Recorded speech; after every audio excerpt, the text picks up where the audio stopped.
Hey everybody, what is going on? I hope you guys are all doing well, and welcome to another tutorial video. In this video, I'm going to be explaining to you guys how you can add a quantity to your products in Shopify, so let's get right into it. Now from the dashboard, you're going to go into products, and as you'll see, I have no products yet. I'll just click add product, and I'm just going to make something up on the spot. Title, I don't know, test item. Description, I'll just write 1, 2, 3, 4, because why not? I won't be adding any media. Status will be active.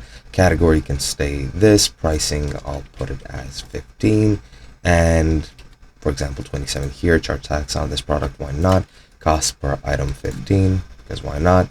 And I'll just select multiple locations. Track quantity needs to be on, so make sure you have it on, and then continue selling when out of stock. You can do this or not, really doesn't matter. Shop location, this is the location of one of your shops.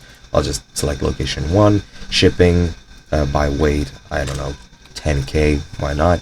And then just click save. Once you have your product, it'll take you back to the products page, and as you can see, product has been created. So let's go back, and as you can see, inventory 1 in stock, so you just want to click on that, and now you can edit the amount over here.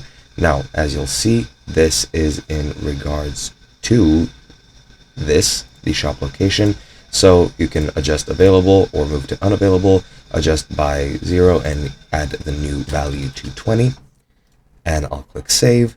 And as you'll see, if I go back, once this is saved, it'll say 20 in stock right now, and that's pretty much how you do it. Hope you guys enjoyed, and I'll be seeing you guys in another video.